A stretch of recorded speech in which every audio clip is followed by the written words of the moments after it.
I'm Karen Coltrane, and as you can see, I have some life experience, so my introduction is more past than future, yet I feel like I'm just getting started.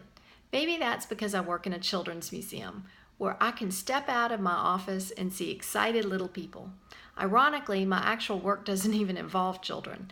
I spend my time convincing industry and government leaders to invest in early childhood education and informal learning. Because research shows that if children start school ready to learn and they regularly experience the intrinsic joy of learning, they are more likely to become lifelong learners. So I figured I ought to model lifelong learning myself, and in January, I enrolled in the Citadel's Master of Science in Leadership program. This is my 5th class, and I'm excited to take it. Prior to being a nonprofit CEO, I served several organizations as their chief communications person. Not everyone can say they were the spokesperson for our nation's tugboat, towboat, and barge industry. Not everyone probably wants to. But since I was a communications practitioner, I'm really looking forward to actually learning in this class how to do it right. My odd career started at Busch Gardens, a theme park in Williamsburg, Virginia, where I worked my way through the College of William and Mary as a retail supervisor. I grew up in neighboring Yorktown, Virginia, the daughter and granddaughter of newspaper reporters.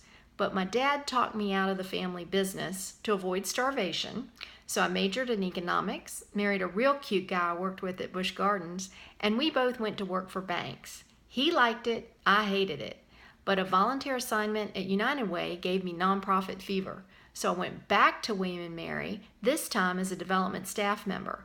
And after years of traveling asking alumni for money, I decided to take an easy little job at the local hospital hosting charity golf tournaments so I could pursue motherhood.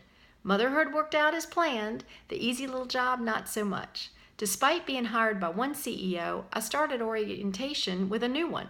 Thank goodness we hit it off. But when I told him I was hired to fundraise, he said, "We don't need that. Can you be our chief spokesperson and run community relations instead?" A few months pregnant and really needing my job, I assured him I could. After watching my dad interview people for years, I had seen spokespeople who were excellent and some who were cringeworthy. I decided to try to mimic the former and avoid being the latter. So I went to work crafting messages to calm our community that was so concerned about losing their independent hospital.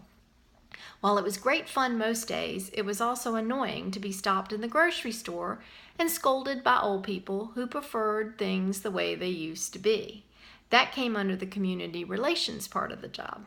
Anyway, after one particularly long day, I went upstairs to the maternity department and had my son Sam on his father's and great-grandfather's shared birthday. I may have not gone into the newspaper business, but I did hit my deadline. My husband's work took us to DC a few years later, and I enjoyed that, especially professionally.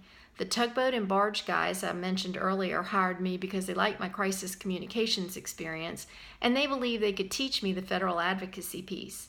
I love that. I got to write congressional testimony, design their first website and industry image campaign, and even pilot a tugboat up for a few moments on the Mississippi. But the purpose of that work never spoke to me. We weren't educating or saving lives. We were moving coal and timber. And those are important tasks, but just not my thing. So I went to work for a DC fundraising and PR consultant, which I really loved. And just when that was getting fun, my husband takes a job 2 hours away in Richmond. I tried commuting, but too much time away from my second grader made us both sad. So I moved to Richmond too and ended up at the Children's Museum. It was in financial trouble after opening a big new building, and the board was looking for a fundraiser to turn it around. As CEO, I could flex my schedule and make it to most of Sam's football, baseball, and basketball games, and still manage to expand the museum to become the 8th most visited in the nation. While I was busy growing that, Sam was growing up. And then he left us and headed to the College of Charleston. And then I got a call to lead Adventure, the largest children's museum in the Southeast in Columbia, South Carolina. This time my husband agreed to commute north via JetBlue, so we make it work. I get to be near our son, and so does he, and I get to also be the chief cheerleader for an amazing organization. So that's me, and I look forward to meeting all of you.